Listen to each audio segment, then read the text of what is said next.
Have you ever found yourself asking, "Why am I so tired?" even when nothing big is happening? You wake up in the morning thinking it's going to be a peaceful day. You've earned that peace. You've worked for it. Decades of responsibilities, sacrifices, and care for others. And yet, your energy feels scattered. Your mood dips by lunchtime. You start feeling like you're constantly carrying something heavy, emotionally, mentally, and you don't even know why. It's not your age. It's not your body. Sometimes it's the people you're sharing your space with. Now, I want you to take a deep breath and think about this honestly. Who are you living with, or spending most of your time with? And more importantly, how do they make you feel at the end of the day? After 60, the people around you matter more than ever.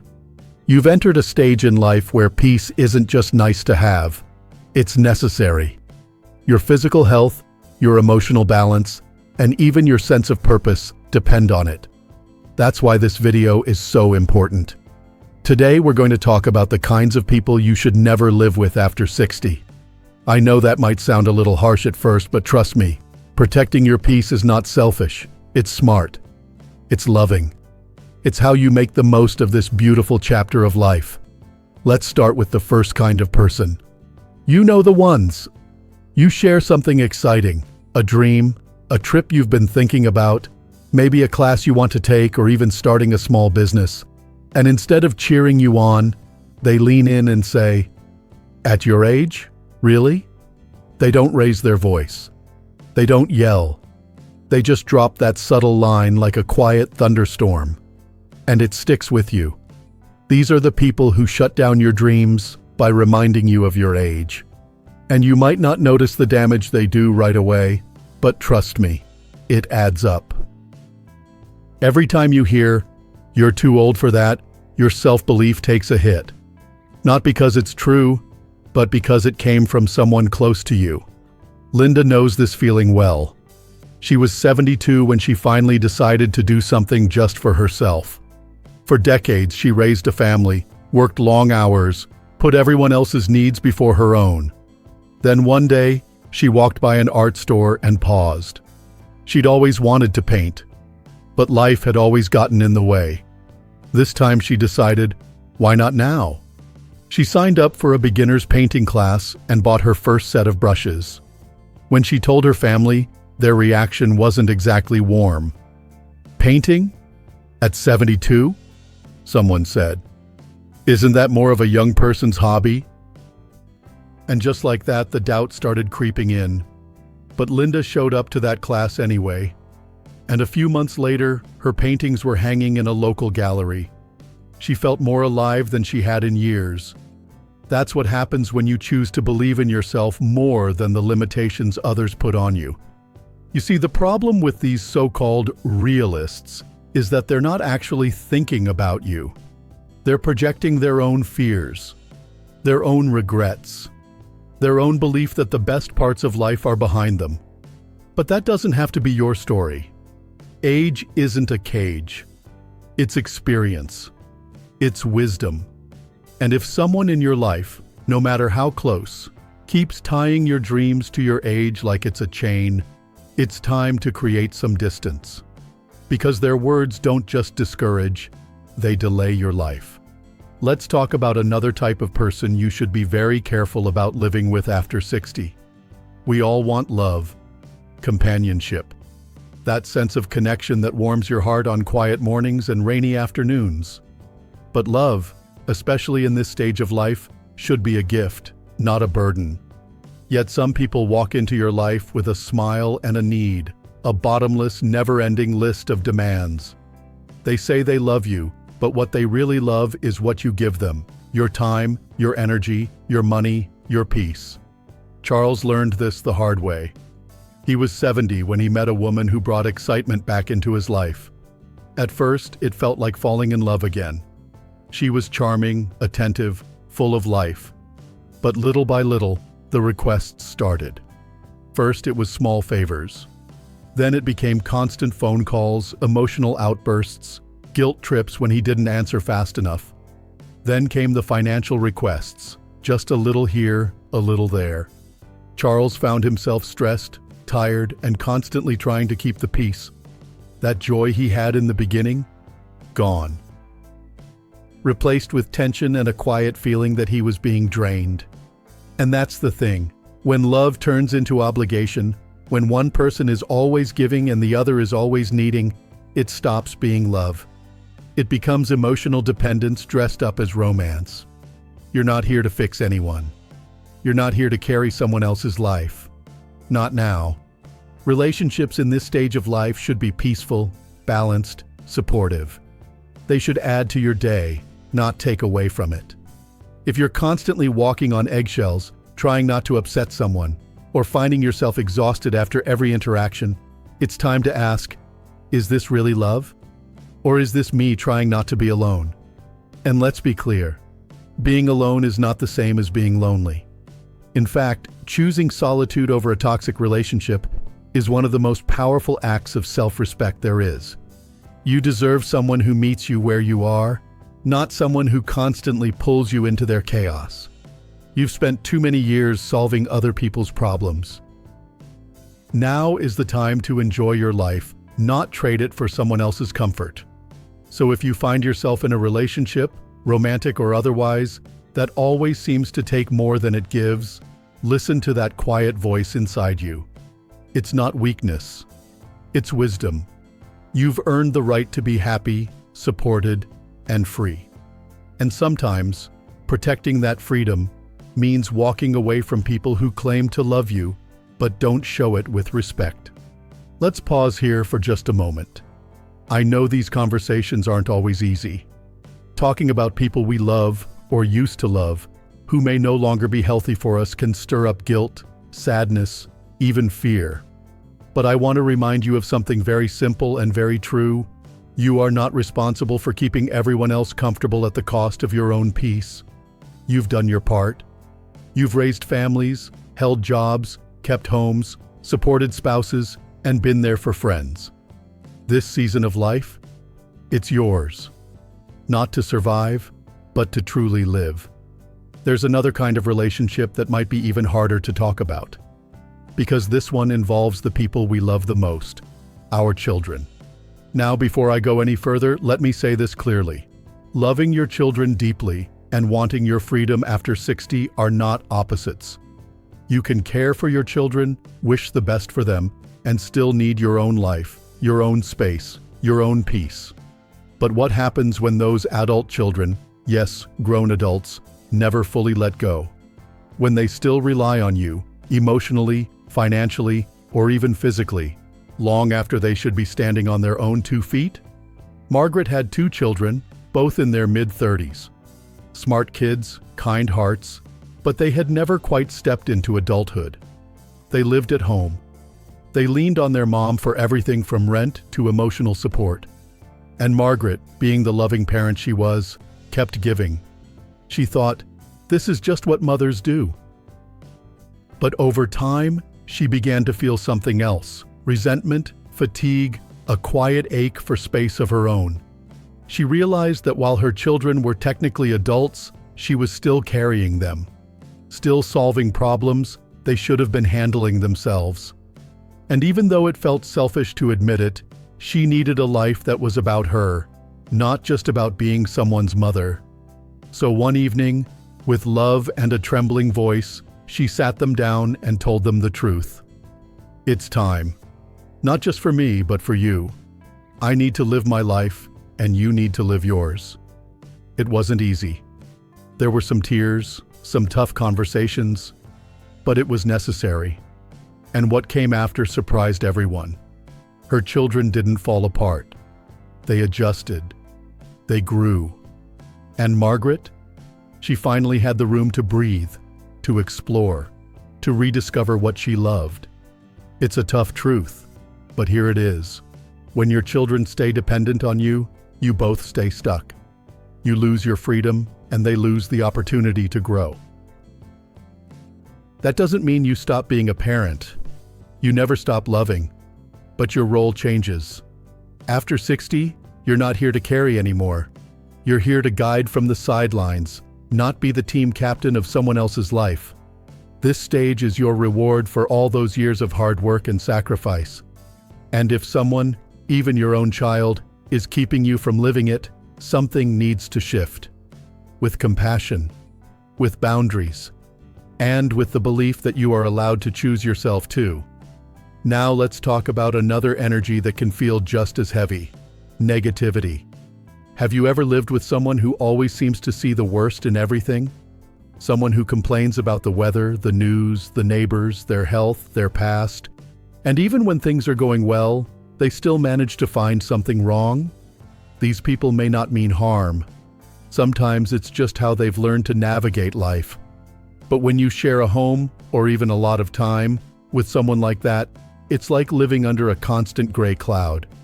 And over time, that cloud moves over you too. Robert learned this lesson not long after retirement. Looking for companionship, he invited an old friend to move in, someone who'd fallen on hard times. Robert thought, maybe we can help each other. But weeks turned into months, and every day felt heavier. No matter what Robert suggested, going for walks, trying new hobbies, cooking meals, his friend had a complaint. It's too hot. I'm too tired. What's the point? Robert, the eternal optimist, started to notice something alarming. His own spark was dimming. The joy he used to feel in the little things, gone. He found himself waking up tired, dragging through the day, and feeling emotionally drained. And one day, over a cup of coffee, he admitted it out loud. I don't think I can do this anymore. That moment of clarity changed everything. He realized he couldn't fix someone else's perspective. He could only protect his own. So he made a gentle but firm decision to move out and find a living situation that supported his peace. Now, this doesn't mean you have to cut people off completely, but it does mean you have to set limits, especially when someone else's constant negativity is costing you your health, your joy, and your mental clarity. You've worked too hard to build a life you love to have it chipped away by someone who refuses to see the good in anything. If you're around someone who complains all the time, try this. Don't engage. Don't try to fix it. Redirect the conversation. Change the subject. And if that doesn't work, reduce the time. Create a buffer. Fill your life with people who lift you, with conversations that energize you, with laughter that brings lightness to your day. And when those moments of negativity creep in, as they do for all of us, counter them with gratitude. It doesn't have to be grand. Just 3 things each day that made you smile, feel warm, or breathe a little easier. Gratitude is the antidote to complaint, and it's one of the most powerful tools you have to protect your spirit. Now, sometimes the people who drain us emotionally don't come across as negative or demanding. Sometimes they just always need something from you. These are the emotional vampires, and living with them can be quietly exhausting. They're the ones who constantly have a new problem, a new crisis, a new drama, and you're the first person they run to. At first, you feel honored, like you're the safe space. But over time, you start noticing that your own emotional gas tank is running low. You listen, you support, you advise, and yet it's never enough. There's always something else. And meanwhile, you've got less energy for your own life. Emotional vampires don't always know they're doing it. Many of them aren't trying to manipulate or harm you, but their constant neediness becomes a weight on your shoulders. And unless you set boundaries, it doesn't stop. This is where emotional distancing comes in, not shutting them out, but learning not to absorb everything they're going through. Think of your emotional energy like a battery. You have to protect it, recharge it, use it wisely. If you give all your power away to someone who can't stand on their own, what will you have left for yourself? The trick is to listen without getting pulled in, to support without sacrificing your own peace, and most of all, to remind yourself that you are not responsible for fixing someone else's life, especially not at the cost of your own. You can be kind, you can be compassionate, but you don't have to be consumed. Just because someone shows up with a problem doesn't mean you have to carry it. Now let's talk about a type of relationship that's a little trickier to spot: because it often comes wrapped in love and good intentions. These are the caretakers who end up quietly taking control of your life. It could be your daughter, your son, a niece, a well-meaning friend. They care about you. They want what's best for you. And somewhere along the way, they start making decisions on your behalf. Sometimes it starts small. Don't worry, I'll handle your bills. Or, I'll talk to the doctor for you. But over time, you notice something. You're not being asked anymore. You're being told. At first, you might even feel relieved. It's nice to be cared for, right? But slowly, you start to feel like a passenger in your own life.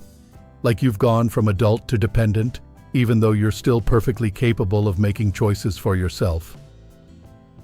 Let me tell you about Alice.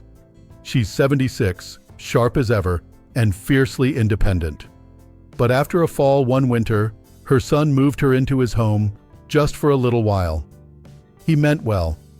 He wanted her to be safe. But soon she wasn't going to her favorite bookstore anymore because it's too far. Her weekly bridge games? Canceled. Too tiring, he said. He began ordering her groceries, deciding what she should eat, even changing her medication schedule without really talking to her about it. Alice began to feel like a guest in a life that used to be hers. She missed the little freedoms, the ability to say yes to coffee, no to visitors, to choose what mattered and what didn't. And one day, sitting in her bedroom, she said to herself, "I didn't live 76 years just to be told when to nap." Now again, this doesn't mean your loved ones are trying to hurt you. Most of the time, they're acting out of fear, afraid of losing you, of you getting hurt, of something going wrong. But even when intentions are good, the result can still be stifling. Timeless wisdom reminds us that freedom is one of the greatest gifts in life. And after everything you've been through, all the years of giving, working, raising, helping, you deserve to keep that freedom. Being cared for should never mean being controlled. The key is to keep the balance. That might mean sitting down with your family and saying, "I love that you're here for me. I need that. But I also need to be the one making my own decisions. I need to live by my own rhythm." It means switching from being a passive recipient to an active participant again. And it's not just about the big stuff like money or medical care. It's also about the little things that make life feel like yours. Choosing your clothes, picking your meals, saying yes or no to plans without guilt.